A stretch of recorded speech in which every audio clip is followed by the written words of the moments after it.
Hello friends, welcome to English with Sanjeev sir. मैं संजीव राठौर आप सबका स्वागत करता हूं आप सभी के अपने सपनों की क्लास में। गुड मॉर्निंग, नमस्कार, सत श्री अकाल, आदाब, जय हिंद, वंदे मातरम।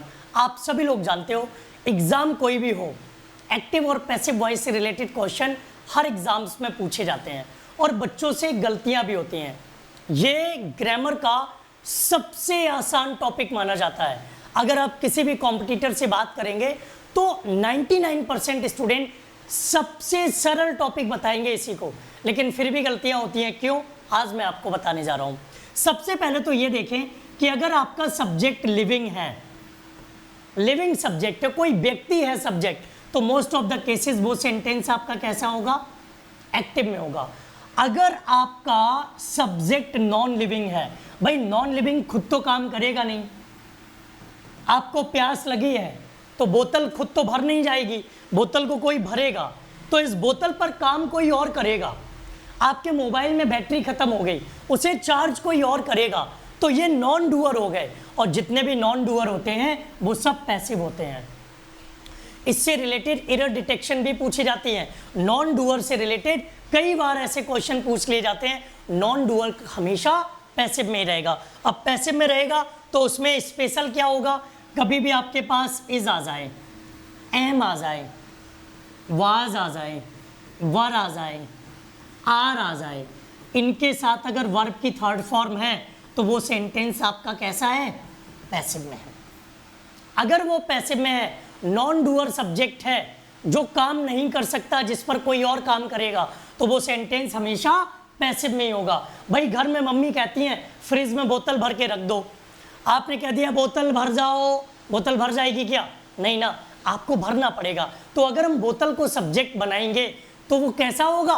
नॉन डूअर होगा। और नॉन डूअर को सब्जेक्ट बनाएंगे तो वो किस में होगा? पैसिव में होगा। हमने लिखा ए बोतल इज फिल्ड बाई मी। देखो इज के साथ वर्ब की थर्ड फॉर्म है, सेंटेंस किस में होगा? सेंटेंस पैसिव में होगा। ये चीजें आपको ध्यान रखनी है। इसके अलावा एक तो ये पहचान लिया, कभी भी आपके पास हैज आ जाए, हैव आ जाए, हैड आ जाए, इसके साथ अगर वर्ब की थर्ड फॉर्म है तो वो सेंटेंस भी आपका किस में है? पैसिव में। सबसे पहले तो ये पहचानना सीखो कि सेंटेंस कब एक्टिव में है, कब पैसिव में है। तो ये वर्ब आएंगे तब भी वो सेंटेंस किस में होगा? पैसिव में। इसके साथ वर्ब की थर्ड फॉर्म के साथ साथ एक चीज और होनी चाहिए, अभी जल्दी में गलत हो जाता, बीन और होना चाहिए। क्या होना चाहिए? बीन और होना चाहिए। बीन और इसके साथ वर्ब की थर्ड फॉर्म, तब वो सेंटेंस पैसिव में होगा। जैसे you have been taught by me, you have been taught by me. तो देखो यहां पर हैव के साथ बीन, बीन के साथ वर्ब की थर्ड फॉर्म, सेंटेंस किस में है? पैसिव में है। इसे याद रखना। इसके अलावा कोई भी मॉडल वर्ब आ जाए, मॉडल वर्ब के साथ बी है, बी के साथ वर्ब की थर्ड फॉर्म है, तो वो सेंटेंस भी आपका किस में है? पैसिव में है। मॉडल वर्ब के साथ बी और बी के साथ वर्ब की थर्ड फॉर्म, तो वो सेंटेंस भी आपका किस में रहेगा? पैसिव में रहेगा। जैसे it can be done by you, it can be done by you, ये आपके द्वारा किया जाना है, तो ये सेंटेंस किस में है? देखो मॉडल वर्ब के साथ वर्ब की थर्ड फॉर्म, तो ये सेंटेंस आपका किस में लिखा है? ये सेंटेंस आपका पैसिव में लिखा हुआ है। किस में लिखा है? ये पैसिव में लिखा है। समझ रहे हो इन चीजों को? तो पैसिव कब होगा, एक्टिव कब होगा, इसकी पहचान आप सेंटेंस को पढ़ के आसानी से कर सकते हो, सेंटेंस को देखकर आसानी से की जा सकती है। अब इनको सॉल्व करने के रूल्स क्या हैं? आप सब लोग जानते हो केवल 8 टेंस का पैसिव बनता है। एक प्रेजेंट इंडेफिनिट का, प्रेजेंट इंडेफिनिट का हम पैसिव बनाते हैं, जिसमें हम क्या करते हैं? इज, एम, आर के साथ वर्ब की थर्ड फॉर्म लगाते हैं। जैसे ही इज स्कॉल्डेड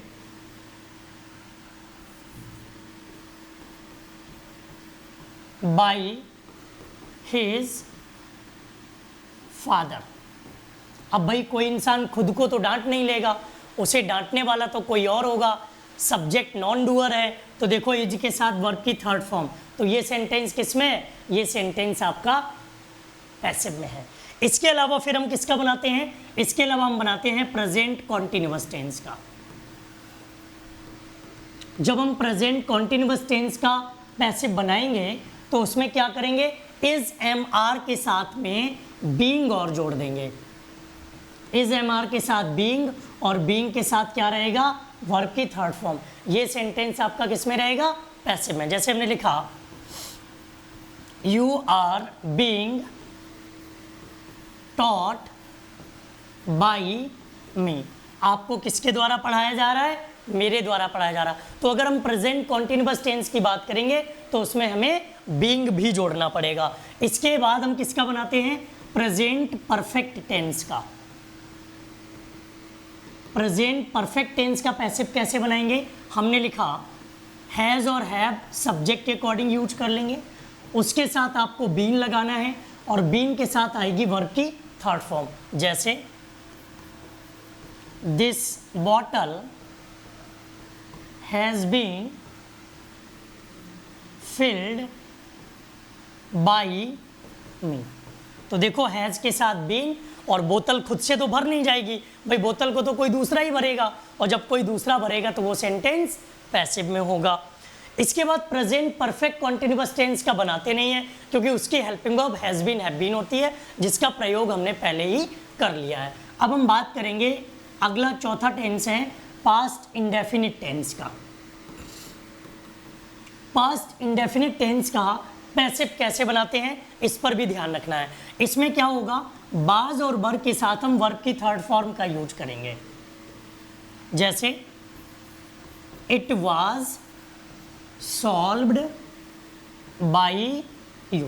तो देखो बाज के साथ आपको वर्ब की थर्ड फॉर्म दिख रही है। ये सेंटेंस किस में है? ये सेंटेंस आपका पैसिव में है। इसके बाद बनाते हैं पास्ट कॉन्टिन्यूअस टेंस का। पास्ट कॉन्टिन्यूअस टेंस के अगर हम पैसिव की बात करें तो पास्ट कॉन्टिन्यूअस टेंस का पैसिव कैसे बनता है? बाज बर आ जाएगा, उसके साथ बीइंग आ जाएगा और बीइंग के साथ हम वर्ब की थर्ड फॉर्म का यूज करते हैं। जैसे I was being cheated by a thief. हमें एक चोर के द्वारा धोखा दिया गया था या ठगा गया था। तो ये पास्ट कॉन्टिन्यूअस का हो गया। पास्ट परफेक्ट टेंस का देखो कैसे बनाएंगे? Past perfect tense. Past perfect tense की अगर हम बात करें तो पास्ट परफेक्ट टेंस में वही हैड बीन, और हैड बीन के साथ वर्ब की कौन सी फॉर्म आएगी? Third form. जैसे she had been scolded by her mother. उसे उसकी माता जी के द्वारा डांटा गया। तो देखो हैड बीन आ गया आपके सामने हैड के साथ। अब पास्ट परफेक्ट कॉन्टिन्यूअस टेंस का पैसिव नहीं बनेगा। क्यों? क्योंकि उसकी हेल्पिंग वर्ब हमने पहले यूज कर ली। अब बचा future indefinite tense. Future indefinite tense. Future indefinite tense में क्या होगा? विल बी और शैल बी, इनके साथ आपको वर्ब की कौन सी फॉर्म यूज करनी है? इनके साथ आपको वर्ब की थर्ड फॉर्म का यूज करना है। कैसे यूज करेंगे जरा ध्यान दीजिएगा। हमने लिखा I shall be punished by my teacher. मुझे किसके द्वारा पनिश किया गया? मुझे मेरे टीचर के द्वारा पनिश किया गया। तो I shall be punished by my teacher. देखो शैल के साथ वी आया, और जब भी बी आएगा तो बी के साथ वर्ब की थर्ड फॉर्म का यूज करेंगे। फ्यूचर कॉन्टिन्यूअस टेंस का पैसिव नहीं बनता है क्योंकि उसकी helping verb shall be will be होती है और उसका प्रयोग हमने कर लिया। अब हम बात करेंगे फ्यूचर परफेक्ट टेंस की। फ्यूचर परफेक्ट टेंस का हम पैसिव कैसे बनाएंगे? तो फ्यूचर परफेक्ट टेंस में क्या करेंगे? शैल हैव बीन और हम विल हैव बीन का यूज करेंगे पैसिव में। और आप जानते हो पैसिव में वर्ब की कौन सी फॉर्म आती है? पैसिव में वर्ब की थर्ड फॉर्म आती है। जैसे you will have been punished by me. ये देखो आपके जो भी बेसिक रूल्स हैं वो हमने आपको इस वीडियो से कवर करा दिए। अगर आप इनिशियल स्टेज पर सीखना चाहते हैं, शुरुआती लेवल से सीखना चाहते हैं, तो वो सारे रूल्स हमने आपको यहाँ पर करा दिए। इसी तरह के और वीडियोस के लिए हमारे चैनल को सब्सक्राइब करें, बेल आइकन पर क्लिक करें ताकि आपको मेरी क्लासेस के सभी नोटिफिकेशन मिलते रहें। इसके अलावा आप सब लोगों को इस वीडियो को लाइक करना है और शेयर करना। अगर आप मेरे व्हाट्सएप ग्रुप में जुड़ना चाहते हो, जो मेरा इंडिविजुअल व्हाट्सएप ग्रुप है, तो आपको इस सवाल का जवाब देना पड़ेगा। सवाल है नेचर इज लव्ड। ये है आपके सामने पैसिव, और इस पैसिव का आपको बनाना है एक्टिव। अगर आपका सही जवाब होता है, कमेंट बॉक्स में इसका सही जवाब करना, और मैं आपको जोड़ूंगा अपने पर्सनल व्हाट्सएप में। इस नंबर पे कॉल करके आप मुझसे बात भी कर सकते हो, गाइडेंस भी ले सकते हो, अपनी प्रॉब्लम का सॉल्यूशन भी पा सकते हो। तो ज़रूर इस सवाल का जवाब दें और जुड़िए मेरे व्हाट्सएप ग्रुप के साथ। थैंक यू, जय हिंद।